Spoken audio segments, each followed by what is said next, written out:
My name is Harper Quinn. I'm 29. And last week, I stood outside the gate of my childhood home, and the key didn't fit. Not because it was broken, because someone had changed the lock. Because someone decided I no longer belonged. That key had once opened birthday mornings, the scent of Eleanor's cinnamon rolls, and a place where my sketches hung on hallway walls like gallery pieces. Now, it opened nothing but silence. I didn't shout. I didn't bang on the door. I just stood there, duffel bag on my shoulder, 9 cents in my bank account, and a text from my sister that read, "Don't come back. You have no home here anymore." They didn't just shut the door. They shut out everything I was trying to hold together.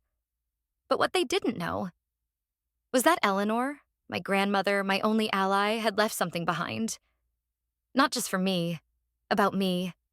A trust, a house, a recorded message, and a trail of documents they thought I'd never be smart enough to read. Before I take you into the meeting room, before I show you what paper can do when people try to erase you, tell me, where are you watching from today? Hit that like button if you've ever had your voice stolen, your name dismissed, or your place in the family quietly deleted. Because this isn't a story about revenge. It's a story about being forgotten and choosing not to disappear. The metal felt colder than it should have been, as if it had learned how to reject me. I twisted the key again, slower this time. Still nothing. A mechanical silence. My hand trembled, though I wasn't sure if it was from the March wind or the ache rising in my chest. This was the house where I'd grown up. My name had been carved into the wooden railing on the porch by Grandma Eleanor herself. And now the lock refused me? Never let anyone take away what makes you who you are, Eleanor once whispered, her fingers brushing over mine as we stitched fabric together late into the night. I must have been 8, too small to know what she really meant, too young to imagine this moment, where the place I thought would always accept me didn't. Just 2 weeks ago, I'd stood in this same driveway, clutching a worn duffel bag and a folder full of unanswered job applications. After losing my position at the boutique startup in Chicago, I had nowhere else to go. Rent was a laughable concept. Pride was barely intact. Coming home felt like swallowing glass, but I had hoped, naively maybe, that it would be temporary. That a roof and a family could offer the pause I needed before rebuilding again. Joanne had opened the door that day with a frown so sharp it could have sliced the air. "You're back," she said, not as a welcome, but a sentence. Delaney, of course, had been waiting in the kitchen, casually sipping cold brew and scrolling her phone like my reappearance was merely inconvenient background noise. My father, Douglas, said little. He never did. But the silence had felt loaded, cowardly. Delaney had established her rules within hours. "You can stay," she said with a tight smile. "But you live here like a guest. No freeloading, no drama, no touching anything that's not yours." I remembered standing in the hallway then, the same one where Eleanor once pinned up my first sketches with pride, feeling like a stranger in the only home I'd ever known. The days that followed were a masterclass in patience. I kept to myself, sent out resumes, rewrote my portfolio, avoided the kitchen when they were home. I cleaned more than I ate. I spoke less than I thought. And still, every dinner was a performance, a silent war of looks and passive jabs. But it was the Tuesday night argument that cracked everything open. "Still here?" Delaney had asked, her voice honeyed with pity. "I thought you'd at least be useful by now." Joanne chimed in from across the table. "You're almost 30, Harper. Maybe this fashion thing just isn't for you." Douglas didn't lift his head from the news. I wanted to scream. Instead, I quietly stood, took my coat, and walked out. I didn't even know where I was going. Ended up in a cheap motel off Route 60. Thin walls, sheets that smelled of bleach and memories. I tried not to cry, but it came anyway. The silent, heavy kind that only happens when you're too tired to be angry. Now, 24 hours later, I was back, hoping it was just a mistake. that someone forgot to leave the latch off. I knocked. No answer. Knocked harder. I called. Straight to voicemail. Finally, a buzz. My phone lit up. A message. From Delaney, don't come back. You have no home here anymore. The words stared at me like frost on glass. Clean, sharp, unforgiving. I stood frozen. Not from the cold, but from the hollowness that opened inside me like a sudden chasm. My hand moved on its own, dialing again. Ringing. Nothing. Then another call. The line was locked. I stared at the screen, then at the house, and for the first time in years, I realized maybe this wasn't home anymore. Cheap motel. Empty account. My family didn't just lock the door. They locked the way out. The ceiling tiles above my bed were yellowed, some warped with water damage. I'd spent the night staring at them, counting the flicker of the bathroom light that wouldn't stop blinking. 1, 2, 3. Somewhere down the hall, a couple had been arguing at 3 a.m., their voices rising and falling like waves crashing against my insomnia. The paper-thin walls were better at holding sound than they ever would be at holding heat. I hadn't slept. Not really. I pulled the blanket tighter around my legs, propped the old laptop on my thighs, and opened yet another job board. Everything felt like a dead end. My portfolio link had too many broken files. My inbox was mostly rejection letters. I tried to tell myself this was temporary, that something would open up, that maybe I'd find a way back. Maybe even make enough to get a studio apartment. A chance. A crack in the door. But then I checked my bank account. 9 cents. I blinked. Refreshed. Still $0.09. That couldn't be right. I clicked to expand the recent transactions. That's when my stomach dropped. The joint college account, something Delaney and I had opened when we both were in school and needed to transfer deposits from internships, shared travel costs, art supply purchases, was empty. Completely drained. A $920 withdrawal had been made just yesterday. I remembered distinctly putting in some emergency savings last fall. My name had always been on the account, right? I called the bank, hands trembling. After what felt like an hour of being on hold, a calm voice told me, "Yes, ma'am, this is a joint account, but Delaney Quinn is the primary holder. She authorized the transfer." I closed the laptop, stared at the wall. My heart felt like it was crawling backwards into my spine. The cold from the window seeped in despite the cheap curtain. I needed warmth, light, something. So I walked to the nearest cafe with Wi-Fi. It was one of those refurbished barns made trendy by Edison bulbs and latte art. I ordered the cheapest thing on the menu, a plain drip coffee, no cream, and sat by the window. The smell of cinnamon and sugar made me feel even more distant from the life I once had. I texted Delaney. "Harper, you emptied the joint account?" I needed that. The typing bubbles appeared, then vanished, then appeared again. "Delaney, you should have never touched it. That money came from my work, just like the designs you tried to steal." "Steal? What?" My hands gripped the phone tighter. "Harper, those sketches were mine." "You know they were. You used them without even asking." No reply. The room spun. I felt the tears before they even reached my eyes. Sharp, hot, unwelcome. I buried my face in my hands and sobbed, right there at the corner table while strangers glanced away awkwardly, unsure if they should offer help or pretend I didn't exist. They took everything. Not just the key, not just the room, but the words, the credit, the right to even claim I mattered. They were erasing me. Grandma Eleanor once said, "The real secret isn't in the locked room, it's in the things they don't want you to read." Back then, I thought she meant family diaries or tucked away letters. Now I wondered, had she been warning me? The phone buzzed. An email notification slid across the screen. From Marcus Bell, attorney at law subject, Eleanor Quinn Trust, urgent contact request. My breath caught. I stared at the name. Marcus Bell? That was my parents' lawyer. I walked into the Bell and Associates office, my hands shaking, and discovered I wasn't there to be sued, but to be protected. The elevator opened with a quiet chime, revealing the kind of hallway I only saw in legal dramas. Polished marble floors, recessed lighting, and a nameplate on glass. Bell and Associates. I swallowed hard, smoothing down the sleeves of my thrifted coat. My boots squeaked faintly on the floor as I approached the double doors. A receptionist greeted me with a neutral smile, asked for my name, and nodded.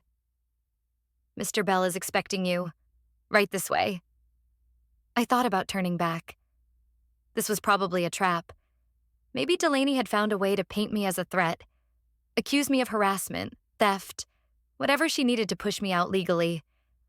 The idea of entering a lawyer's office felt like walking into a lion's den, barefoot and bleeding. But then I remembered Eleanor's voice. Soft, certain, almost mischievous. Not now, Harper. But one day. And so I walked in. The office was lined in dark walnut with tall windows offering a view of Lexington's skyline.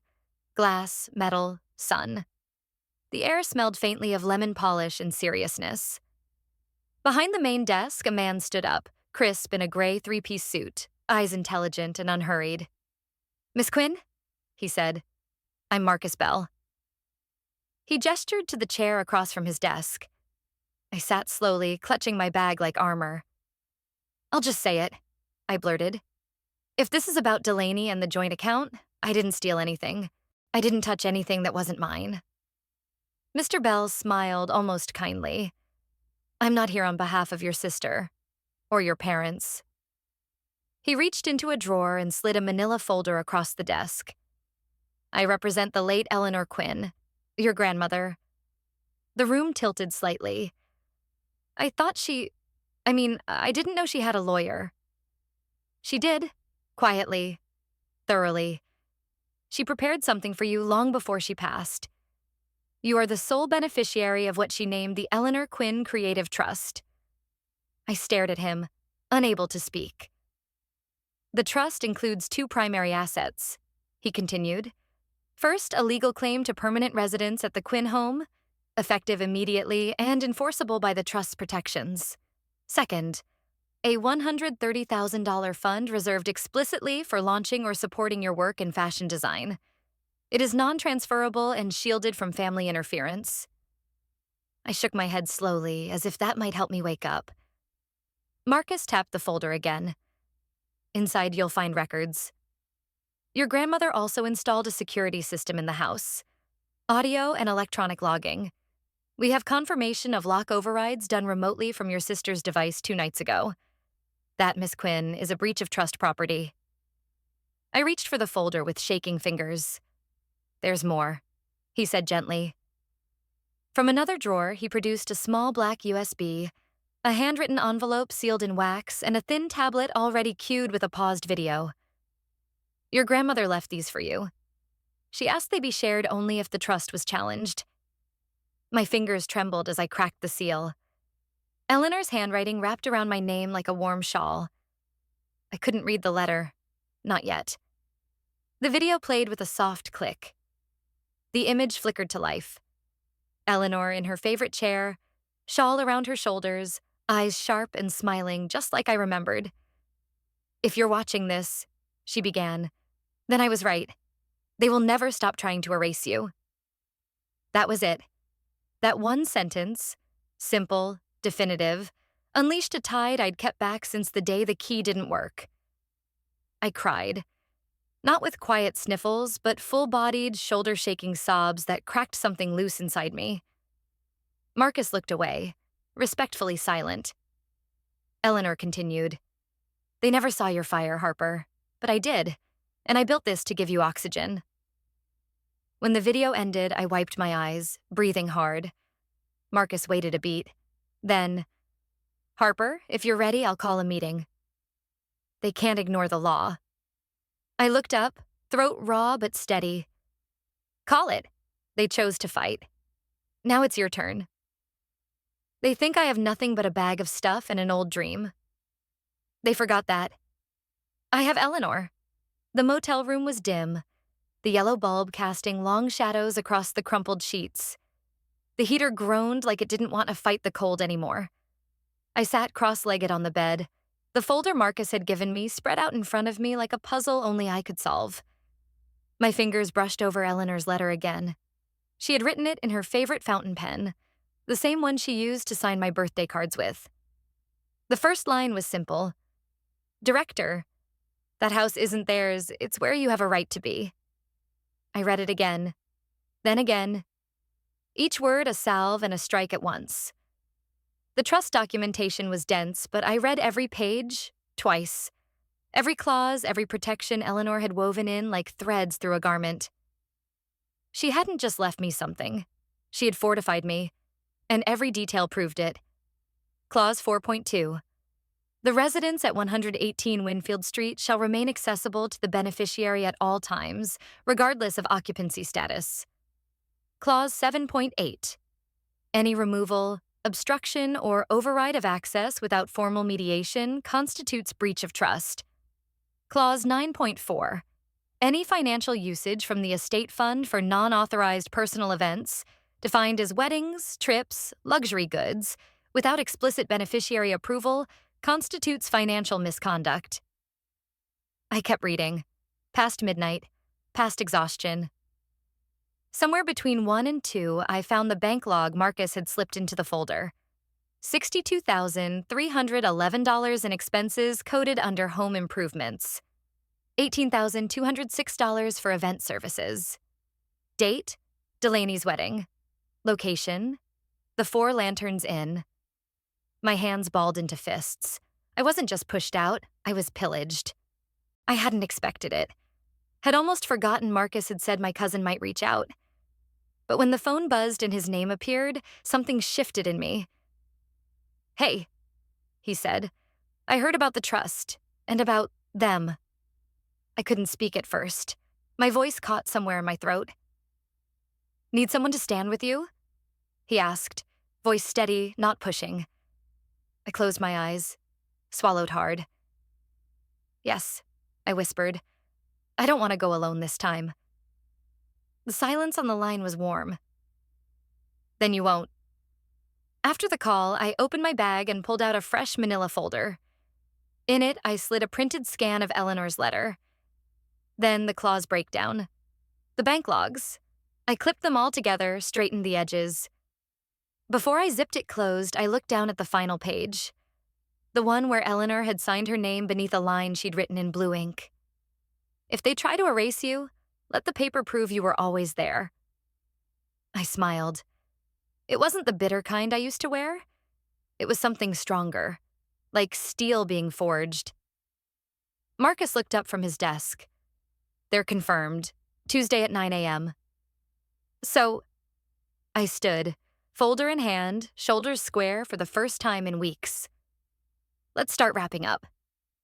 The glass door closed behind them, and for the first time, I didn't feel small. The conference room smelled like polished wood and old tension. Light filtered through the tall windows, muted by cream-colored blinds, casting long shadows across the oak table. Leather chairs lined both sides, and in the center sat a small projector, already humming. A legal pad rested before each seat, untouched. Water bottles, a tray of untouched pastries. The air was heavy, not with heat, but with the weight of what was about to be said. I sat at one end, back straight, folder in front of me. On my left was Marcus, measured and unreadable. On my right, Grayson, quiet, present, a still force. Across from me, Joanne, her expression frozen in brittle civility. Delaney, legs crossed tightly, arms folded like she'd just walked off the cover of a lifestyle magazine. Douglas sat between them, his silence not new but louder than ever in this space. No one spoke for a long moment. Then Marcus stood, calm, precise. "We're here to discuss the terms and violations of the Eleanor Quinn Creative Trust, of which Harper Quinn is the sole beneficiary." Joanne flinched at the word soul. Delaney narrowed her eyes. Marcus continued, unfazed. "Clause 4.2 guarantees uninterrupted residential access. Clause 7.8 prohibits remote obstruction. Clause 9.4 protects estate funds from unauthorized use. All three have been breached. I opened my folder and laid down the first sheet. Images from the home security system. Date stamped. The lock override. The remote command traced back to Delaney's phone. I didn't say anything yet. Marcus moved to the next point. Financial misuse. The joint account originally opened for college support, now emptied. And these, he tapped a printed log, represent $62,000 spent on property upgrades, another $18,000 for event services, wedding-related. Delaney scoffed. We upgraded the house. It was for the family. The trust says shared benefit, doesn't it? I finally looked up. Then why am I sleeping in a $60 a night motel? The table went still. Joanne's lip trembled. Your grandmother? She always favored you. Even when you broke things. Even when you weren't trying. You mean the curtains? I said, voice flat. I got spanked for those. But when Delaney shattered the mirror, you said it was just an accident. Joanne wiped her cheek roughly, tears falling fast now. She always made excuses for you. No, I said softly. Eleanor just didn't pretend love was conditional. Grayson reached forward and tapped the laptop. The screen lit up and Eleanor's face appeared once more. If they say I'm selfish, she said, ask again. Who's stealing whose dream? Joanne closed her eyes. Delaney looked away. Marcus cleared his throat. Under Clause 10.5, in the case of proven serious violation, co-management can be dissolved and full inheritance rights awarded solely to the beneficiary.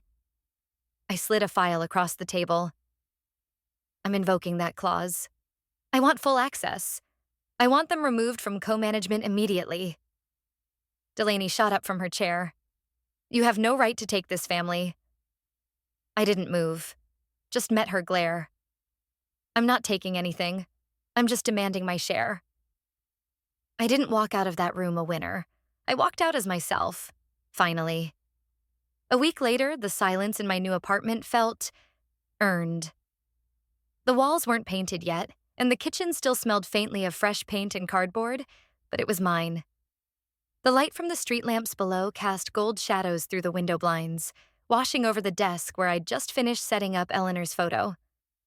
She was smiling, soft, strong, like she always knew I'd make it here.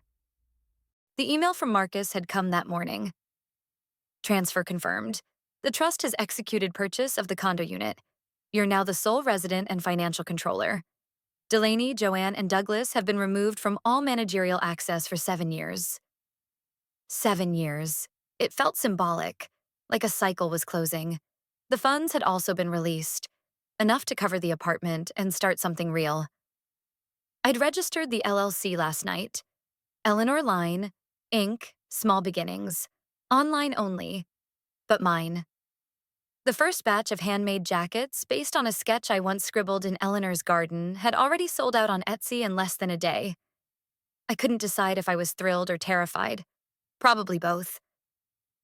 Grayson came by that evening. No warning, just knocked twice and held up an old square box wrapped in navy fabric. I opened the door, already smiling. He stepped inside and set it down. From the attic, he said. Marcus had it. We figured you should have it now. I unwrapped the cloth slowly. It was Eleanor's sewing machine. The old black Singer, the one with the gold filigree and chipped enamel. The one she taught me on. The one she used to stitch her last quilt the winter before she passed. I didn't say anything for a long time. Just ran my hand over the cold, worn edge. Grayson didn't push. He just stood nearby, like he always had since that morning in the conference room. Thanks, I finally whispered. He left a little later. No fanfare. Just a nod at the door. See you at your launch. When the apartment quieted again, I sat by the window, sketch pad open, pencil resting between my fingers. I was halfway through a new design, part coat, part story, when my phone buzzed. A single message. Joanne. I hope you find peace. I'm sorry I couldn't stop Delaney. There was no punctuation at the end, no name signed. Just that. I didn't reply. Instead, I leaned back in the chair and stared out over the Lexington skyline. Somewhere below, someone was playing a saxophone on the street. Slow, melancholic. The kind of sound that doesn't beg you to listen, but you do anyway. A new email arrived. Subject: Richmond Young Fashion Week. Designer invitation. I read it twice, then a third time. They wanted me, the girl who once patched holes in hand-me-downs and cried into motel pillows. The girl who had walked into a courtroom of blood and turned it into fire. I looked at Eleanor's photo again. Her eyes were steady, even in stillness. And I heard her, as if she were sitting right beside me. One day you'll look back and see. It was the decisiveness that set you free. I smiled, pencil in hand. I'm out, Grandma, I whispered. And I'm not coming back. I used to think closure would feel like fireworks, a bang loud enough to drown out all the hurt. But when it finally came, it was quiet. Not silence like despair, but silence like peace. After everything, the locked gate, the drained account, the way Delaney smiled when she thought I had nowhere else to turn. I thought I'd want to scream when I won. I thought I'd want to see them suffer. But when Marcus handed me the final documents, stamped and signed, I didn't feel triumphant. I felt free. The apartment still smells like fresh plaster and dreams that haven't been broken. I've only lived here for a week, but already I know the exact time the light hits the balcony and floods the kitchen in gold. The sewing machine Eleanor left me sits by the window, humming history and hope. The table is cluttered with fabric samples, pencils, orders from strangers who somehow saw me, really saw me, in the stitches. I'm not rich yet. I'm not famous. But I'm no longer begging for a seat at their table. I built my own. Joanne sent a text. I hope you find peace, she wrote. I'm sorry I couldn't stop Delaney. No apology. No real explanation. Just a sad little sentence from a woman who spent her life choosing silence over spine. I read it once and deleted it. That, too, was closure. Delaney hasn't reached out. I doubt she ever will. I imagine her storming into some room, still insisting I took something that was never hers to begin with. The truth is, she never really wanted to build anything. She just wanted to own what others created, especially if it had my name on it. But this time she couldn't steal it. And Eleanor... Oh, Grandma. I used to think she left me the trust because she pitied me. But now I see. She left it because she believed in me when no one else did. She knew they'd try to erase me. She planned for it. She trusted that I'd stand, even if I had to do it with trembling hands and motel hair. She was right. Grayson drops by now and then. He doesn't say much, and I like that. He just sits, sometimes brings takeout, sometimes just brings presence. There's comfort in knowing someone was in the room when I said the things I was never allowed to say. There's power in not being alone when the truth finally finds its voice. Last night, I got an email inviting me to Richmond's Young Fashion Week. It wasn't flashy, just a subject line. We'd like to feature your story and your work. I stared at it for a long time. Then I clicked yes. Not because I need validation, but because it's time. Time to stop apologizing for taking up space. Time to stop wondering if I deserve the air I breathe, the dreams I chase. Time to live like Eleanor wanted me to. Boldly, beautifully, and without shame. I still hear her sometimes. When the apartment is quiet and the needle hits fabric just right, I swear I hear her voice say, "Keep going. You're stitching more than cloth. You're stitching your name into the world." And for the first time in a very long time, I believe her. Some people are born into power. Others carve it out of silence, lies, and betrayal. Justice, when claimed with patience and truth, does not need to shout. Its presence is felt like the final chord in a song once stolen, now reclaimed. No wall of manipulation can stand forever against the tide of evidence and a voice finally unleashed. When injustice is met with unshakable resolve, the verdict may come late, but it echoes for generations. Because sometimes choosing yourself isn't an act of selfishness, it's survival. And survival, in the face of erasure, is the loudest victory of all. Thank you for staying until the end of this journey. Maybe you too once held a key that no longer opened the door it used to. Maybe you've been called ungrateful, when in truth you were the only one keeping the light on all those years. And if that's true, then this story isn't just mine. It's yours too. Hit like if you've ever been pushed out of a place that once called itself home. Leave a comment if you've ever had to rebuild from ruins no one even bothered to look back at. And don't forget to subscribe to follow more stories. Quiet, but deep enough to reach the places most people forget exist. Because sometimes, the name you hold on to is the very thing that helps you survive. And next time someone tries to erase you from the page, remember, you don't need permission to exist.